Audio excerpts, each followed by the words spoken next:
చంద్రబాబు మీద 20 కేసులు ఉన్నాయి. అతను నేను రోడ్లు ఇచ్చుకుంటే ఇలా బాగుంటుందని కామెంట్ చేశారు. కామెంట్ చేయొచ్చు ముఖ్యమంత్రి. ఇప్పుడు ఈ ఇద్దరు గతంలో కొన్ని నంద్యాలలో కాదు నేను అది చెప్పడంలా. ఇప్పుడు పోటీ ఎట్లా జరుగుతుందంటే గతంలో నువ్వు ఇటు మాట్లాడినావు కాబట్టి నేను అట్లా మాట్లాడతాను, గతంలో నువ్వు ఇటు తిట్టావు కాబట్టి నేను ఇటు తిడతాను అని చెప్పేసి అని పోటీ అనేది ఎవరికి మంచిది కాదు. చంద్రబాబు నాయుడికి మంచిది కాదు, జగన్మోహన్ రెడ్డికి మంచిది కాదు. జగన్మోహన్ రెడ్డి అప్పుడు మమ్మల్ని కొట్టాడు కాబట్టి మేము ఇట్లా కొడతామని చెప్పేసి టీడీపీ అనుకుంటే అది కరెక్ట్ కాదు. ఏదో విన్నా నేను కూడా ఆ మాట. ఇది ఈ విషయంలో పోలికలు మంచి కోసం పోల్చుకోండి, ఎట్లా ఉన్నా చెప్పుకోండి అని. అతను చెడు పని చేసినారు కానీ ఇంకా ఎక్కువ చేస్తానని చెప్పేసి మొదలు పెడితే తొంసుంటహా అని చెప్పని ఇద్దరు సొంటలు గురించి మాట్లాడుకుంటూ ఉంటుంది తప్ప ఇంకోటి నాకేం కనపడలేదు.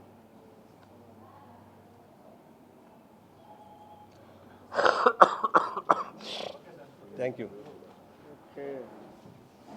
మీ మహాసభలు ఏమైనా ఉంటే చెప్పుకున్నా. 11 మంది ఎమ్మెల్యేలు ఇచ్చారు వైసీపీకి ప్రజలు. ముందు జగన్మోహన్ రెడ్డి బెంగళూరు వెళ్ళిపోతాం, 20 వెళ్ళిపోయారు. నిన్న పరామర్శ 20 బెంగళూరు. అట్టంటే 40% ఓట్లు వచ్చాయి వాళ్ళు కూడా.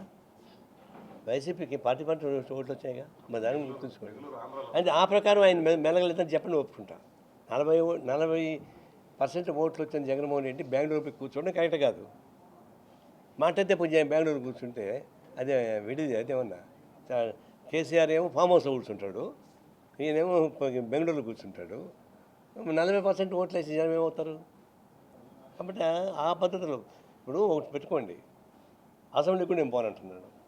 నీకు 40% ఓటు వచ్చిన తర్వాత అసెంబ్లీకి నువ్వు పోకుండా పోతే ఆ 40%కి వేసిన జనం అంతా వేరే చదవాలా, పనికి వాళ్ళ నీకు అతని సీటుకి పోవచ్చు అసెంబ్లీలో.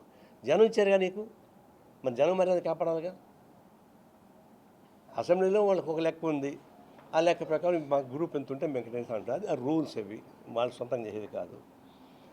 అక్కడ నువ్వు అసెంబ్లీలో పోయి కొట్లాడాల్సింది వదిలిపెట్టి 40% ఓటు వచ్చినటువంటి మీరు 40% జనాల్ని వెర్రివదనం చేసి బెంగళూరు కూర్చోవడం మంచిది కాదు నా ఉద్దేశం. కరోనా కేసులు పెరుగుతుంది. ఒక సంవత్సరం కళ్ళు మూసుకుందాం అయిపోయింది, 4 సంవత్సరాలు కళ్ళు మూసుకుంటాం, ఈ గవర్నమెంట్ పడిపోతుంది. కళ్ళు ఎందుకు మూసుకుంటారు? సంవత్సరం కళ్ళు మూసుకోలేదు జనం, 4 ఏళ్ళు కళ్ళు మూసుకోరు. ఒకవేళ పాలకవర్గ కళ్ళు మూసుకున్నా జనం ఊరుకోరు. ఇప్పటికే మొదలుపెట్టారు, వస్తూ ఉన్నాయి. పార్టీ లోపల వస్తున్నాయి, పార్టీ బయట వస్తున్నాయి, ఆందోళన జరుగుతూ ఉన్నాయి. కాబట్టి ఇదేదో కాలం గడుపుకుంటూ పోవడం కుదరదు.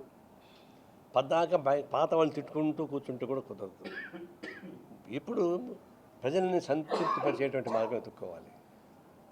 మీ ప్రభుత్వానికి వేసిన ఓట్లు మీ సొంత క్యాడరు, టీడీపీలో మీ సొంత క్యాడర్ మీరు సంతృప్తిపరచడం ముందర, ఆ తర్వాత దేవుడిగా మీ వాళ్ళే అసంతృప్తికి గురవుతున్నారు కదా. అట్లాంటప్పుడు మీరు ప్రజల్ని ఎట్లా చేస్తారు? అనేక సమస్యలు ఉన్నాయి, అనేక సమస్యలు మీరు చెప్తా కూడా నేను చెప్పలేను, ఎందుకంటే రాష్ట్ర సమస్యలు ఇప్పుడు మాట్లాడుకుంటారు, దాని జోలికి నేను పోదలుచుకోలేదు. కానీ అసంతృప్తి ఎందుకు వచ్చింది చెప్పండి. అసంతృప్తి జగన్మోహన్ ప్రేమ నుండి వచ్చిందా? చంద్రబాబు ప్రేమ నుండి ఓట్లు వేశారు కదా, మీరు ప్రకటించిందే కదా. మీరు ప్రకటించిన దాన్ని అమలుపరచమని చెప్తున్నారు, కొత్తగా ఏం చెప్పడం లేదు కదా. మరి ప్రకటించని ఏ ప్రాజెక్ట్ ఎందుకు పోతున్నారు? ఏం ప్రాజెక్ట్? పోలవరం కాదు, బనకచర్ల. మీరు మీ ఎజెండాలో బనకచర్ల లేదు, మేనిఫెస్టోలో బనకచర్ల కాదండి. ఇందాక నేను చెప్పాను కదా. ఇప్పుడు ఇది మీకు ఎన్నికల ప్రణాళిక లేదు, ఎక్కడ మాట్లాడలా. సడన్గా తెలిసి దాన్ని పెట్టి 2 రాష్ట్రాల మధ్య తగ్గు పెడుతున్నారు, రాష్ట్రంలో తగ్గు పెడుతున్నారు. ఇదంటే నాకు అనిపిస్తుంది ఏంటంటే బడా కాంట్రాక్టర్స్ అందరూ దీని వెనక ఉన్నారు. గుర్తుపెట్టుకోండి, నువ్వు గుర్తుపెట్టుకో జగదీష్. ఈ బనకచర్ల 80,000 కోట్ల రూపాయల బడ్జెట్, డబ్బులు లేకపోయినా డబ్బులు వస్తాయి అంటే కేవలం ఎలక్షన్కి సంబంధించినటువంటి వ్యూహం ఎత్తుగడగా కనిపిస్తాయి. కానీ నిజంగా దేశాన్ని కాపాడాలని టెర్రరిజం అంశాలైనటువంటి ప్రయత్నం మనకేం కనపడలేదు. వాళ్ళకి టెర్రరిజం ఉంటేనే మంచిది. అంటే ఈ సామాజిక మార్పుకు ఉపయోగపడేవాళ్ళు కాదు. సామాజిక మార్పుకు ఉపయోగపడేవాళ్ళు నాకు తెలుసు కానీ వామపక్ష సిద్ధాంతాలు. సమాజాన్ని మార్చకుండా వెనక్కి కొట్టేది టెర్రరిజం, అరాజకీయతలు. వాళ్ళు ఉండాలి వీళ్ళకి క్షేమంగా. ఈ దేశాన్ని ఉద్ధరించే వాళ్ళు ఉండడానికి వీల్లేదు. ఇది ఒక సమస్యగా మారిపోయింది. ఇప్పుడు ఏమంటున్నారు, నక్సలైట్స్ని సమర్థించే వాళ్ళందరూ కూడా దేశద్రోహులే అని చెప్పని మొత్తం కూడా వేస్తున్నారు. మన రాహుల్ గాంధీ ఒక ఉత్తరం రాశాడు, 16 పార్టీలు కలిపి ఒక ఉత్తరం రాశాయి, దానిలో అందరూ ఉన్నాము. ఇప్పుడు చూసామా, ఈ దేశాన్ని ద్రోహం చేసేవాళ్ళు ఒక సపోర్ట్ చేస్తానని చెప్పేసి రాహుల్ గాంధీ, అంతకుముందు కమ్యూనిస్టులు అనేవాడు, ఇప్పుడు రాహుల్ గాంధీ కూడా దేశద్రోహం కింద లెక్క. దాని దేశద్రోహుల సంఖ్య పెరిగిపోతుంది వాళ్ళ దృష్టిలో. అంటే ఇది ఒక బ్లాక్మెయిల్ సిస్టమ్ తప్ప నాకు ఇంకేం కనపడలేదు. అసలు దేశాన్ని ఎట్లా కాపాడాలి, ఎట్ట సమైక్యంగా ఉంచాలి అనేటువంటి సమస్య కాకుండా మేమే ఎట్ట ఉండాలి, మిగతా ఎట్ట పోవాలి అనేటువంటి దురుద్దేశంతో జరుగుతున్నటువంటి పుట్ట తప్ప నాకేం కనపడలేదు. ఇంకొక వైపునే ట్రంప్ అనేక రకాల ఇబ్బంది పెడుతున్నాడు మన విద్యార్థుల్ని, ఆడ పనిచేసే ఉద్యోగస్తుల్ని. రోజుకు ఒక జీవో ఇచ్చి ఇబ్బంది పెడుతున్నాడు. మెంటల్ టెన్షన్, టార్చర్ భరించలేకపోతున్నారు. ఎప్పుడేమొస్తుందో తెలియదు, ఎప్పుడు ఏ విషయాలు రద్దు చేస్తారో తెలియదు, ఎప్పుడు ఏ గ్రీన్ కార్డు బయట పోమంటారో తెలియదు. డబ్బులు ఇళ్ళకి పంపించాలంటే దానికి ఆన్సర్ పెట్టేస్తున్నారు. అసలు వాళ్ళకి మనశ్శాంతి అక్కడ పరిస్తున్నారు. ఫ్రీడమ్ కూడా లేదు. బేగరా ఒక అమ్మాయి టాప్ యూనివర్సిటీలో ఆమె టాప్ ర్యాంకు, గ్రాడ్యుయేషన్ తరపుగా అని చెప్పింది, గాజాని మొత్తం చంపేస్తున్నారు వీళ్ళు, ఖాళీ చేస్తారు, అన్యాయం చెప్పింది. As a human being she reacted. I congratulate, ఆమె స్వాగతం పలుకుతున్నాం మేఘనాని, మన తెలుగమ్మాయ. ఇప్పుడు ఆమె నేను గ్రాడ్యుయేషన్ నుంచి డిపార్ట్ చేశారు. ఇప్పుడు ఆమెకి ఎక్కడ అమెరికాలో ఎవరు ఉద్యోగం ఇరు, ఆ బ్లాక్ చేసే పడేస్తున్నారు. అంటే ఫ్రీడమ్ ఆఫ్ స్పీచ్ లేదు ఆడ. తర్వాత మన దేశం పైన అనేక ఆన్సర్లు తీస్తూ ఉన్నాడు ట్రంప్. ఒక్క మాట అంటే ఒక మాట మాట్లాడచ్చు కదా మన మోడీ. ఇంత పెద్ద భారతదేశం, ప్రపంచంలో పెద్ద దేశం మంది. అంతకుముందు చైనా తర్వాత ముందు, ఇప్పుడు చైనా కన్నా మనమేం పెద్ద దేశం. ఒక్క మాట మాట్లాడారా, మా దేశానికి అన్యాయం జరుగుతూ ఉంది అని చెప్పేసి అని ఆర్థికంగా ఇబ్బంది పెడుతున్నాడు, వ్యాపార ఇబ్బంది పెడుతున్నాడు, ఉద్యోగాలు చేస్తున్న వాళ్ళని ఇబ్బంది పెడుతున్నాడు, ఇప్పుడు స్టూడెంట్స్గా ఉండే వాళ్ళని ఇబ్బంది పెడుతున్నాడు. ఇన్ని రకాలుగా టార్చర్ అనిపిస్తున్నట్టు మన భారతీయులను రక్షించడానికి ప్రధానమంత్రి ఫోన్ కూడా ఒక మాట కూడా చెప్పడా, దాని జోలికి ఎందుకు పోడు? ట్రంప్ని చూస్తే అంత భయమా? అంత భయపడేవాడు మన భారతదేశం ప్రధానమంత్రిగా ఉంటాడా? ఎప్పుడు ఇంతవరకు లేదే. ఇది అంతర్జాతీయ స్థాయిలో మనకు తలవంపులు, జాతీయ స్థాయిలో నియంత్రణతో పోకడల వల్ల మేమే ఉండాలి, మీకంతా పోవాలి, మమ్మల్ని ఎదిరించడం చెప్పేసి అనేటువంటి వైఖరి, ఈ రెండు వైఖరి తీసుకున్నారు. ఇది చాలా ప్రమాదం. అంతిమంగా జరుగుతుందంటే ఇప్పుడు ఒక చర్చ వస్తూ ఉంది, అటు తెలంగాణలోను ఆంధ్రలోను నీటి ప్రాజెక్టుల పైన. గతంలో పోలవరం పైన రగడ జరిగేది, మొత్తానికి సమస్య పరిష్కారం అయింది. ఇప్పుడు ఆంధ్ర తెలంగాణలో గొడవలు లేవు, అంతకుముందు ఉండింది. పోలవరం కట్టకూడదని చెప్పేసి అనేమో ఒక వాదన, పోలవరం కట్టాలంటే ఒక వాదన, అది దాని తీవ్రంగా ఉండింది. అప్పుడు కూడా కమ్యూనిస్ట్ పార్టీ ఒకటే చెప్పింది, తెలంగాణలో ఇక్కడ కూడా పోలవరం ఉండాల్సిందే, కట్టాల్సిందే. తెలంగాణలో పోలవరం మీద వ్యతిరేకత ఉన్నా పోలవరం పైన కమ్యూనిస్ట్ పార్టీ నిలబడింది, సిపిఐ ఒకటి నిలబడింది, ఇంకొక పార్టీ నిలబడలేదు. పోలవరం ఉండాల్సిందని చెప్పేసి సరే పరిష్కారం అయింది. అప్పుడు సమస్య వచ్చింది ఎక్కడ వచ్చిందంటే వైఎస్ రాజశేఖర్ వచ్చినప్పుడు వచ్చింది. వైఎస్ రాజశేఖర్ ప్రాజెక్టులు పోలవరం పైన చాలా ఇంపార్టెంట్ ప్రాముఖ్యత ప్లే చేశాడు.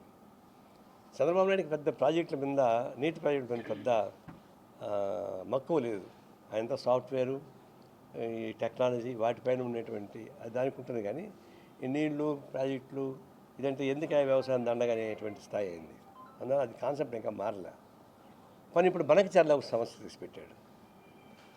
బనకచర్ల కొత్త సమస్య, లేని సమస్యను తీసిపెట్టాడు. ఇప్పుడు ఆ బనకచర్ల వల్ల ఏమవుతుంది, తెలంగాణలో వాళ్ళు మళ్ళీ బనకచర్లకు వ్యతిరేకంగా వాళ్ళు ఆందోళన చేస్తున్నారు. ఇప్పుడు బనకచర్ల ప్రతిపాదన పెట్టిన తర్వాత కృష్ణా గుంటూరు జిల్లాలో వ్యతిరేకిస్తున్నారు. ఎందుకంటే ఈ బనకచర్లను పెడితే నీళ్లు మొత్తం గోదావరి నీళ్ళు ఆడికి తీసుకెళ్తే అప్పుడు కృష్ణా నీళ్లు వాళ్ళు పేచేపెట్టే అవకాశం ఉంది కర్ణాటక వాళ్ళు. ఇప్పుడు మాకు నీళ్లు తగ్గుతాయి కదని చెప్పేసి కోస్తా కృష్ణా గుంటూరు జిల్లా పేచేపెడుతున్నారు. అంటే ఏంటిది, బనకచర్ల ఇప్పుడు ప్రస్తుతం ఆవశ్యకత లేదు. ఆల్రెడీ పెండింగ్ ప్రాజెక్ట్స్ ఉన్నాయి మన దగ్గర. గాలేరు నగరి, హంద్రి నేవా, ఇవన్నీ చాలా ఉన్నాయి ప్రాజెక్ట్స్. ఇవన్నీ వదిలిపెట్టి కొత్త సమస్య తెచ్చి పెట్టుకుంటున్నాడు. ముందు ప్రయారిటీ ప్రాజెక్ట్ అనౌన్స్ చేయండి. మీరు గతంలో అనౌన్స్ చేసేటివి పరిపూర్తి చేయండి. ఇది పరిపూర్తి చేయకుండా 80,000 కోట్ల రూపాయల అంచనాతో ఉన్నటువంటి బనకచర్లు తీసుకొచ్చి పెట్టి అదే సముద్రంకి పోయి నీళ్ళు మేము పట్టుకుంటే ఏమవుద్దంటాడు. నిజమే, సముద్రం నీళ్ళు పోయే నీళ్ళు పట్టుకోవడం మంచిదే, కానీ దానివల్ల సమస్య ఏమొస్తూ ఉంది? ఆల్రెడీ పెండింగ్ ప్రాజెక్ట్స్ వెనకబడిపోతున్నాయి. గత 25-30 ఏళ్ళగా ప్రకటించినటువంటి ప్రాజెక్టులు మొత్తం ఆగిపోతున్నాయి. ముందు దీన్ని కట్టుకోవాలి కదా. దాని డబ్బులు ఎక్కడి నుంచి వస్తాయి అంటే ఎక్కడి నుంచో వస్తాయంటాడు. ఆ డబ్బులు దీనికి ఎందుకు రావు? అందులో కమ్యూనిస్ట్ పార్టీ మేము తక్షణం ఫస్ట్ ఇప్పుడు పెండింగ్లో ఉన్న ప్రాజెక్ట్స్ మొత్తం పూర్తి చేయండి. పోలవరం నిర్వాసితుల సమస్య మొత్తం పరిష్కారం చేయండి. నిర్వాసితులకు పరిష్కారం చేయకుండా పోలవరం ఎట్ట కడతారు మీరు? దానికే డబ్బు దీనికి 6,000 కోట్లు అయితే దానికి 30,000 కోట్లు. దాని జోలికి ఎందుకు పోవడం లేదు? కాబట్టి ఇవన్నీ పరిష్కారం చేసుకుంటూ రాష్ట్రాన్ని సస్యామం చేయండి. మనం మాట్లాడుకోవచ్చు. కానీ దాన్ని తీసుకొచ్చి ముందర పెట్టి బండికి ఈ గుర్రాన్ని ముందు పెడతామా వెనక పెడతామా? ఈయన వెనక కట్టాలని చూస్తున్నాడు. ఇట్లాంటి కాంట్రవర్సీని అనవసరంగా తీసుకొచ్చి అటు తెలంగాణ ఇటు ఆంధ్రాలో ఉన్నటువంటి కొన్ని రాష్ట్రాలు కొన్ని జిల్లాలు విభేదించేటువంటి బనకచర్ల ఎందుకు పెడతారు మీరు? దానివల్ల ఉన్న ప్రాజెక్టు ఎప్పుడు కడతారు? పెండింగ్ ప్రాజెక్టులు ఎప్పుడు కడతారు? ఇది కట్టుకుంటే దాని జోలికి వెళ్తే ఆ సమస్య ఈ సమస్య మొత్తం జటిలమైపోయి చివరికి మీ ఈ 4 సంవత్సరాలు పెండి కాలం కాస్త గడిచిపోతుంది. మళ్ళీ రాష్ట్రానికి అన్యాయం చేసిన అవుతాం. ఇప్పటికే ఒక నెగిటివ్ పాయింట్స్ వస్తున్నాయి. సంవత్సరం అయిపోయింది. సంవత్సరం అయిన తర్వాత మా సమస్యలు పరిష్కారం కాదని చెప్పినారు కొంతమంది. ఇంకా కూడా కింద పరిపాలన మొత్తం మీది కాదు, పై పరిపాలన మీద ఉంది. ఉపరితలం మాత్రం టీడీపీది, మిగతాంతా మీది కాదని చెప్పేసి అభిప్రాయం ఉంది. దాని జోలికి మేము పోలేదు. ఫీలింగ్ ఉండొచ్చు. మీరు ఎక్కువ హామీలు ఇచ్చారు, అది పరిష్కారం చేసుకోవడానికి ప్రయత్నం చేసుకోవాలి. అవి లేకుండా అది వాయిదా చేస్తే ఇప్పుడు వాళ్ళు ఏమంటే ఏమి ఎక్స్పెక్ట్ చేసాం అనుకున్న ప్రకారం మాకేం సమస్య పరిష్కారం కాలేదు. ఇప్పుడు రీఎంబర్స్మెంట్ ఇవ్వదండి, నాకు అర్థం కాదు. ఫీజులు రీఎంబర్స్మెంట్ ఇవ్వకపోతే పిల్లకాయలకు సర్టిఫికేట్ ఇయ్యరు కదా.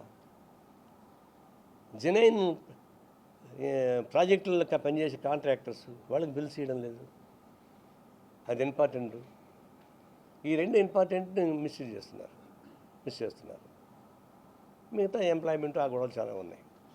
అందువల్ల దీన్ని 5 ఏళ్ల పాటు ఫైట్ చేసి తెచ్చుకునేట్లు ప్రభుత్వాన్ని సంవత్సరంలోనే ఇంత స్పీడ్గా విష్ణు చక్రం ముందుకు తిరగాలి.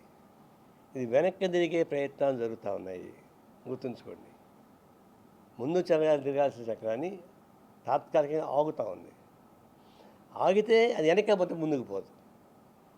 ఇప్పుడైనా జాగ్రత్త పడి గ్రౌండ్ లెవెల్లో మీరు మహాసభ బాగా జరిగింది. అధికారంలో ఉన్న పార్టీ అయితే మహాసభ పెట్టే బాగా జరుగుతుంది. అధికారం లేనిప్పుడు మహాసభ చూసుకోవచ్చు. బాగా జరిగింది, మంచిది. పట్టాభిషేకం చేసేసారు, బాగానే ఉంది.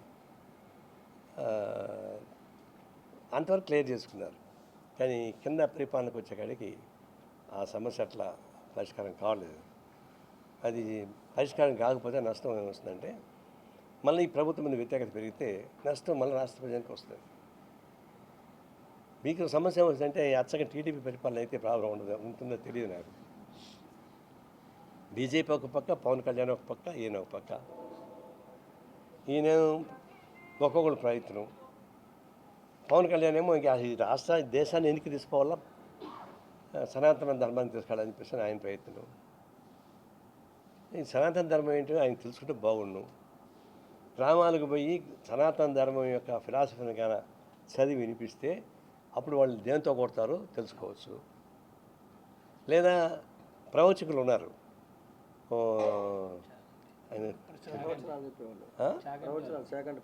చాగంటి కోటేశ్వరతో పాటు ఈయన గరికపాటి నరసింహారావు ఉపన్యాసం విన్నా. ఆయనతో ఒకరోజు ట్యూషన్ పెట్టించుకోండి. గరికపాటితో ఒక ట్యూషన్ ఇప్పించుకోండి. సనాతన